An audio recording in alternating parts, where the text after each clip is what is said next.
بالله من الشيطان الرجيم بسم الله الرحمن الرحيم اللهم كل وليك الحجة ابن الحسن صلواتك عليه وعلى آبائه في هذه الساعة وفي كل ساعة وليا وحافظا وقائدا وناصرا ودليلا وعينا حتى تسكنه أرضك طوعا وتمتعه فيها طويلا. ایک صلوات پڑھیں محمد وآل محمد صلی اللہ علیہ محمد وآل محمد وعنجل فرجهم. شب ولادت امام حسن علیہ السلام آپ سب کو اور خصوصاً امام زمانہ علیہ السلام کو مبارکباد عرض کرتے ہیں. ایک حدیث جو کہ امام حسن علیہ السلام کی ہے وہ میں آپ کی خدمت میں پیش کرنا چاہوں گا. وہ یہ ہے کہ فرماتے ہیں کہ احسن جوار من جاورک تکن مسلمہ، کہ جو آپ کا ہمسایہ ہے اس کے ساتھ حسن مجاورت اختیار کرو، اس کے ساتھ حسن ہمسائیگی اختیار کرو. اگر تم نے یہ کام کیا تکن مسلمہ تو تم مسلمان بن جاؤ گے. یعنی مسلمان ہونے کا ایک اہم ترین بنیادی معیار کیا ہے؟ حسن مجاورت.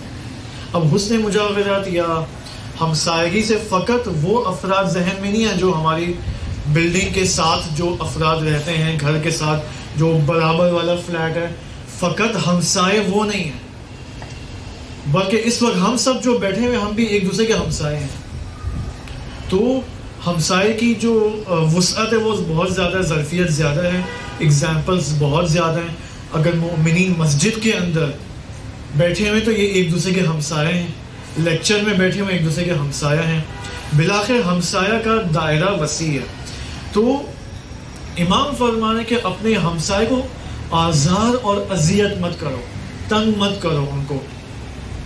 اب مثال کے طور پر ہوتا ہے سب کے ساتھ، وہ یہ کہ اگر لیکچر چل رہا ہے یا مسجد میں اگر امام جماعت نماز پڑھا رہا ہے اور تمام نماز گزاران نماز میں مشغول ہیں تو اچانک ایک مومن کے موبائل کا رنگ ٹون بجتا ہے.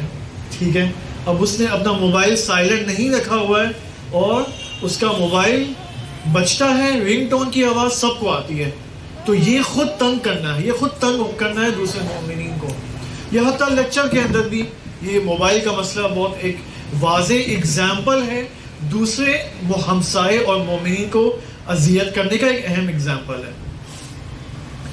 بہت ساری چیزیں یہاں پر ہم اس کو طولانی نہیں کرنا چاہتے، اپنے موضوع سے میں ہٹنا نہیں چاہتا. لیکن ایک اور حدیث میں نبی اکرم صلی اللہ علیہ وآلہ وسلم کی پیش کرتا ہوں کہ جنہوں نے امام حسن علیہ السلام کے بارے میں، دیکھیں میرا رنگ ٹون سائلنٹ نہیں ہے موبائل، دیکھیں میں یہ خود اذیت کر رہا ہوں سب کو.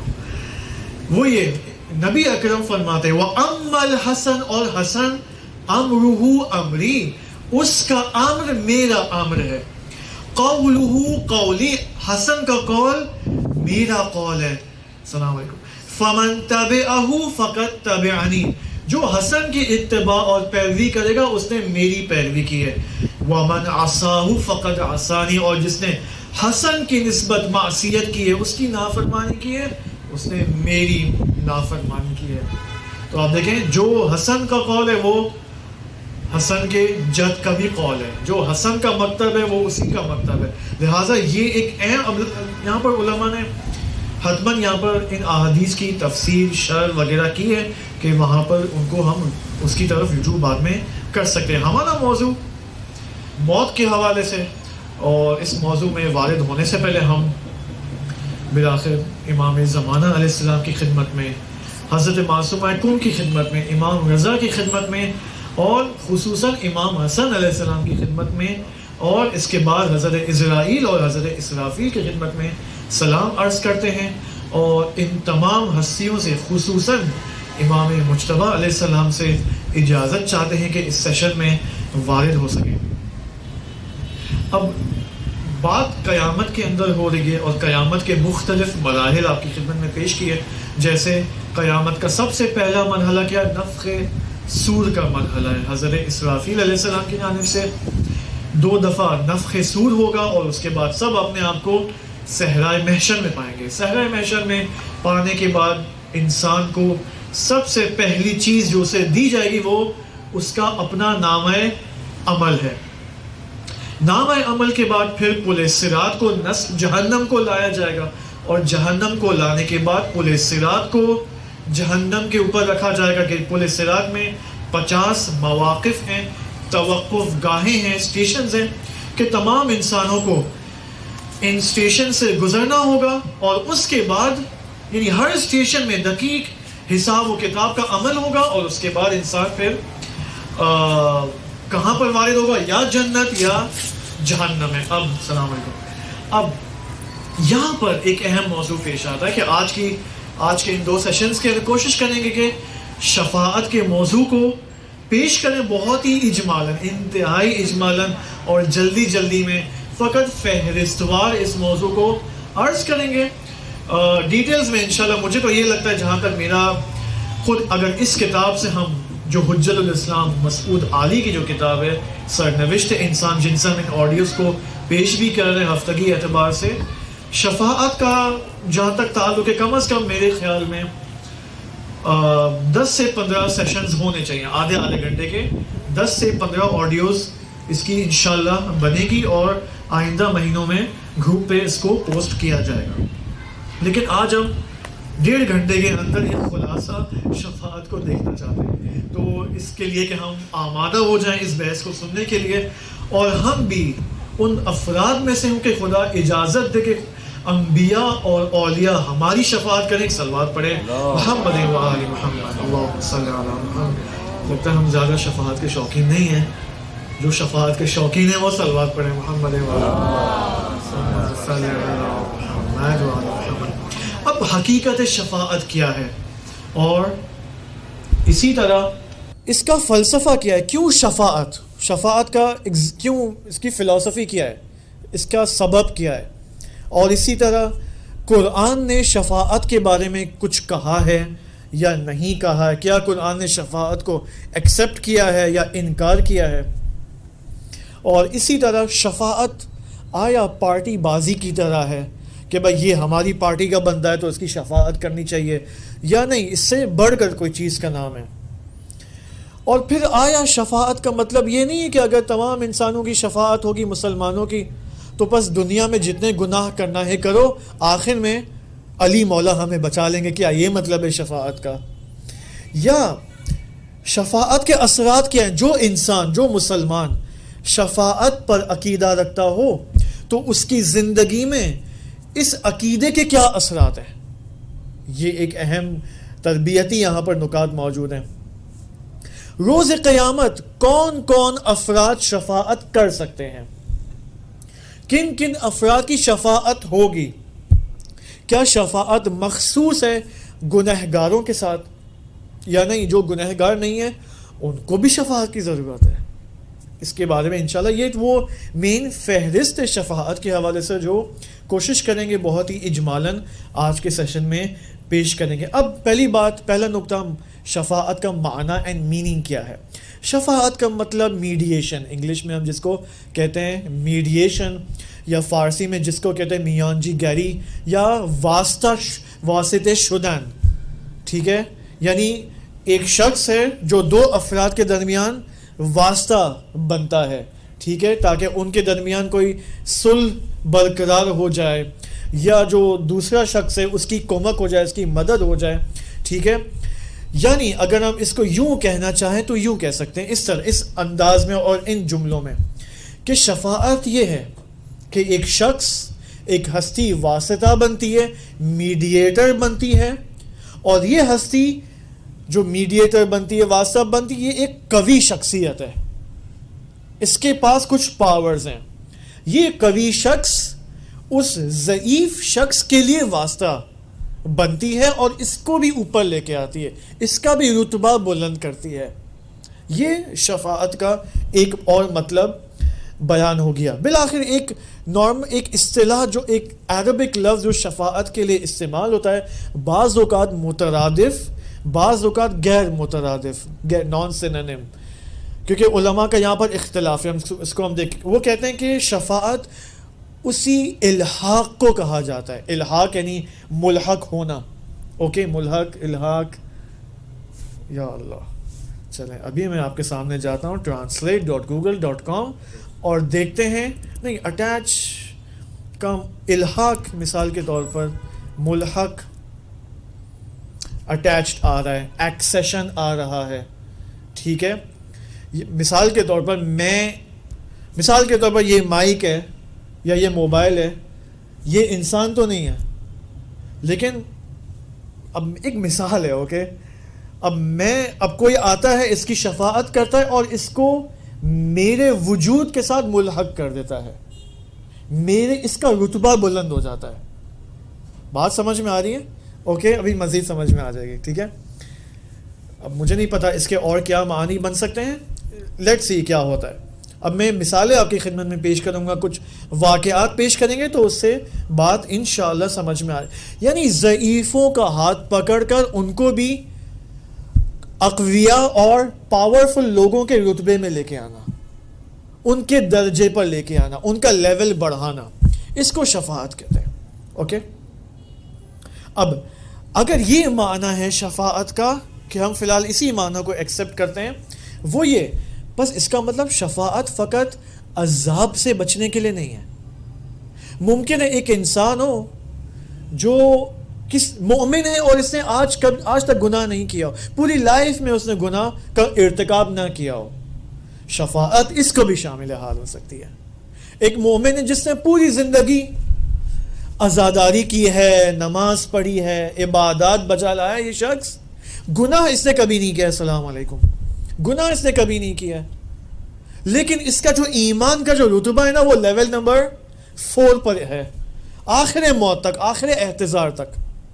اب جب قیامت میں یہ شخص وارد ہوگا تو یہ جب شفیع قرار پائے گا, مورد شفاعت قرار پائے گا, تو اس کا ایمان لیول نمبر 4 سے لیول نمبر 8 تک آ جائے گا. اوکے, یہ شفاعت ہے. بس شفاعت فقط عذاب سے بچنے کے لیے, جہنم سے بچنے کے لیے نہیں ہے. اسی وجہ سے ہم نہیں کہتے حضرت معصومہ کم سلام اللہ علیہا کی خدمت میں زیارت نامے میں کہ یا فاطمہ اشفعی لنا فی الجنہ, اے فاطمہ جنت میں ہماری شفاعت فرما, جنت کے اندر شفاعت. بس اس کا مطلب جنت کے اندر مومنین کے لیولز ہیں, ان کے ایمان کے مراتب کے مطابق, کہ جنت میں اولیاء خدا, ان میں سے ایک ولی خدا کون ہے, حضرت معصومہ کم سلام اللہ علیہ, کہ وہ مومنین کی شفاعت کریں گی جنت کے اندر. لہٰذا ایک واقعہ موجود ہے کہ حضرت موسیٰ سلام اللہ علیہ کی 2 بہنیں تھیں. ایک تو وہ بہنیں جو ان کی والدہ نے کہا تھا کہ جاؤ, جب میں موسیٰ کو, جب وہ بیبی تھے, بچے تھے, ان کو سمندر میں ڈالا اور کہا کہ ایک بہن کو کہ جاؤ اس کا پیچھا کرو, اوکے, اس صندوق کا پیچھا کرو. یہ تو ایک سسٹر. ایک اور سسٹر ہے حضرت موسیٰ علیہ السلام کی, کہ ان کے بارے میں یہ ہے کہ جنت کے اندر ان کا رتبہ شفاعت کے ذریعے ان کا رتبہ بلند ہوا, اور نتیجے میں انبیاء میں سے ایک نبی کی ہمسر بن گئی, وائف بن گئی, زوجہ بن گئی, حضرت موسیٰ کی ایک بہن. تو ممکن ہے کوئی کراچی کی مؤمنہ جنت جائے, حضرت معصومہ ان کی شفاعت کرے, اور ممکن ہے انبیاء میں سے کسی نبی کی وائف میں سے شمار ہو. یہ ایک بلند رتبہ. یعنی اس سے مجھے نہیں پتا آپ لوگوں کے ذہن میں کیا آ رہا ہے, ٹھیک ہے. شفاعت معنویت سے مربوط ہے, ٹھیک ہے. رتبہ بلند ہونے کا مطلب یہ نہیں ہے کہ پہلے منسٹر تھے اب پرائم منسٹر بن گئے. یہاں یہ مراد نہیں ہو رہی. یہاں پر معرفتی کمال اور معنویت میں اضافہ ہونے کی بات ہو رہی ہے. شفاعت انسان کے ساتھ یہ کرتا ہے, اوکے, کہ انشاءاللہ ہم بعد میں مزید اس کو پیش کریں گے. خود انبیاء بھی محتاج شفاعت ہے, خود انبیاء بھی شفاعت کے محتاج ہے. امام باقر علیہ السلام سے روایت مروی ہے, ابو ایمن رحمت اللہ علیہ فرماتے کہ یبن رسول اللہ شما مردم را با شفاعت مغرور می کنید. اے رسول خدا کے بیٹے, آپ جب شفاعت کی بات کرتے ہو تو مومنین مغرور ہو جاتے ہیں, غرور میں مبتلا ہو جاتے ہیں, اس طرح جو ہے فریفتہ ہو جاتے ہیں کہ یہ سمجھتے ہیں کہ اب تو ہم, ٹینشن کی کوئی بات نہیں ہے, کیرم کھیلو, جوس پیو, اور جتنا گناہ کرنا ہے کرو, آخر میں شفاعت تو مل جائے گی. لوگ یہ سوچ رہے ہیں آپ کی شفاعت کی جو تبلیغ آپ کرتے ہیں. اب امام علیہ السلام نے اس شخص نے کہا تغرون الناس وتقولون شفاعت محمد شفاعت محمد شفاعت کرے گا، محمد رسول خدا شفاعت کرے گا، لوگ مغرور ہوتے جا رہے ہیں۔ امام نے اس کو جواب، امام غضبناک حالت میں آ گئے کہ تمہارے ذہن میں کیا پرسیپشن ہے اور میں کیا کہنا چاہ رہا ہوں۔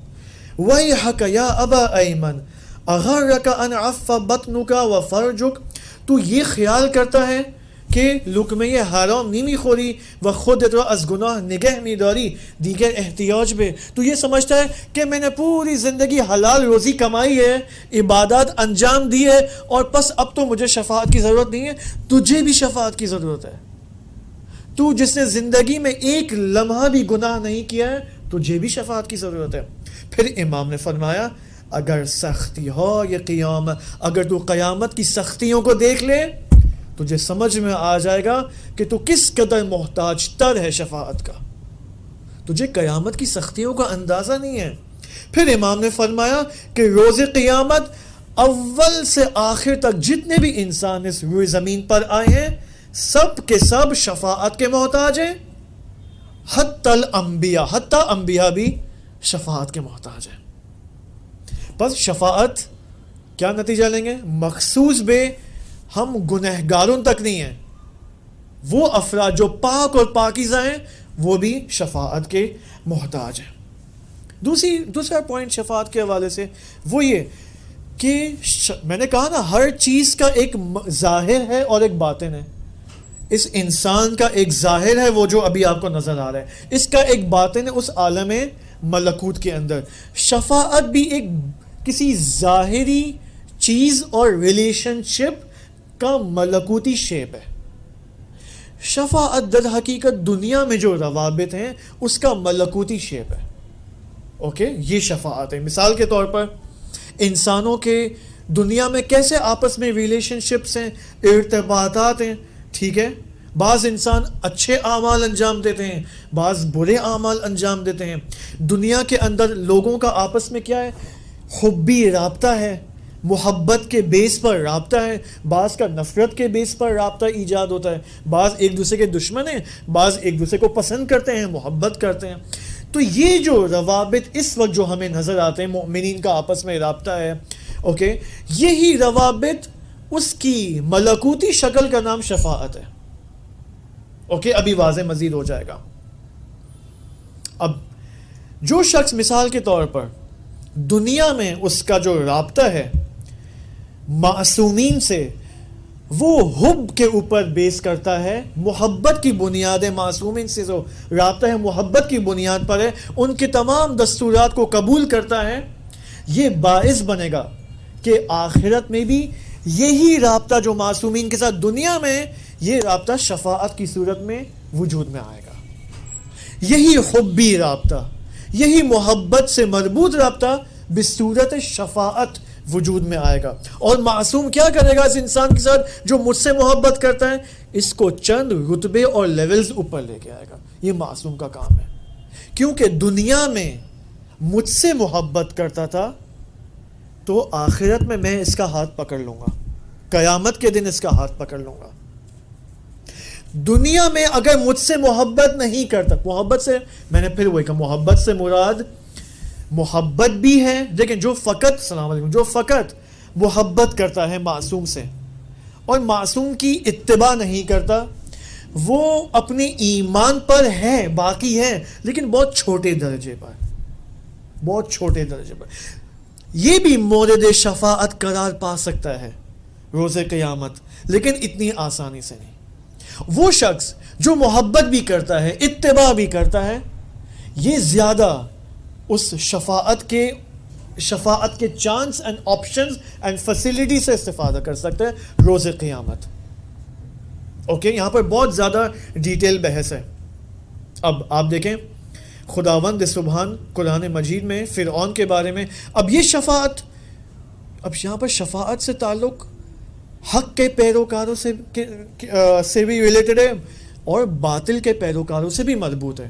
کس اعتبار سے؟ یعنی ایسا نہیں کہ فرعون کو شفاعت نہیں، بات یہ ہو رہی ہے کہ ہر شخص روز قیامت اپنے امام کے ساتھ محشور ہوگا، جو شخص دنیا میں مسلمان ہے, میں آپ کو فرینکلی بتا دوں مثال کے ساتھ, مسلمان ہے, مومن ہے, نماز پڑھتا ہے, عزاداری کرتا ہے, لیکن محبت اسپائڈر مین کے ساتھ ہے, اوکے, اس سے واضح مثال, محبت سپر مین کے ساتھ ہے, اوکے, محبت ٹام کروز کے ساتھ ہے, ٹام کروز کے بغیر میری لائف نہیں ہے, اس کا اسٹیٹس میں ٹام کروز ہے, وال پیپر پہ ٹام کروز ہے, اوکے, اسٹائل ہیئر کا جو ہے ٹام کروز کے ساتھ ہے, اوکے, کپڑے ٹام کروز والے ہیں, اوکے, بات کرنے کا انداز ٹام کروز, ٹھیک ہے, یہ ٹام کروز کے ساتھ محشور ہوگا روز قیامت, نہ کہ امام زمان کے ساتھ.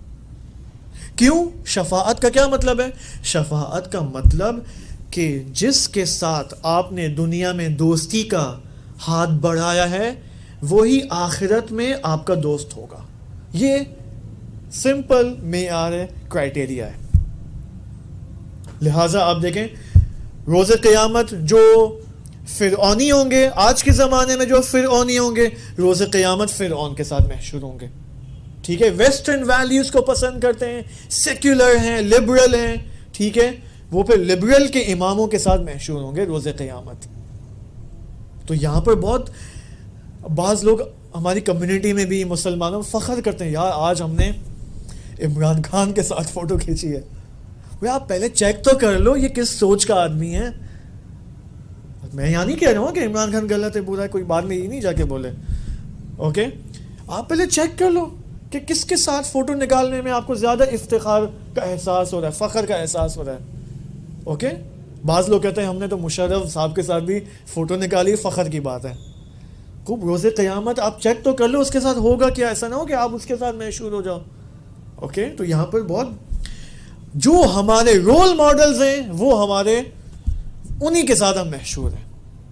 حتیٰ روایات میں یہ بھی ہے, جو شخص موبائل کو, روایت میں موبائل کا لفظ نہیں آیا, جو شخص موبائل کو پسند کرتا ہے وہ قیامت کے دن موبائل کے ساتھ محشور ہوگا.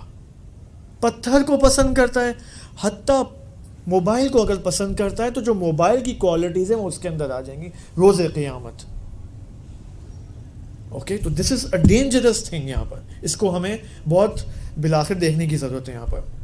اب جو انبیاء کے جو پیروان ہیں, فالوورز ہیں, معصومین کے جو فالوورز ہیں, اگرچہ وہ گنہگار ہوں, زندگی میں گناہ انجام دیا ہو اور جہنم اور عذاب کی سمت جا رہے ہوں, چونکہ اس عالم میں پیغمبر ختمی مرتبت صلی اللہ علیہ وآلہ وسلم, ایک صلوات پڑھیں محمد وآل محمد, چونکہ ان کی کشش اور جاذبیت اس عالم میں میگنیٹ کی طرح ہوگی, وہ عالی مرتبے کی کشش ہوگی, یہ شفاعت ان مومنین کو بھی شامل حال ہو جائے گی. ابھی آج کے سیشن میں ہم دیکھیں گے کہ پیغمبر اکرم صلی اللہ علیہ وآلہ وسلم کی کیا حالت ہوا کرتی تھی لوگوں کی نسبت, کس قدر درد دل رکھا کرتے تھے مومنین کی نسبت, عجیب و غریب ہے. لہٰذا ایسے ہی نہیں ہے کہ نبی اکرم نے یہ جملہ فرمایا کہ مجھ سے محبت کرنا اور میرے اہل البیت سے محبت کرنا 7 مقامات پر تمہیں فائدہ پہنچائے گا. 7 مقامات پر, حبی و حب اہل بیتی نافع فی 7 مواطن, 7 مواطن اور مقامات پر تمہیں فائدہ پہنچائے. ایک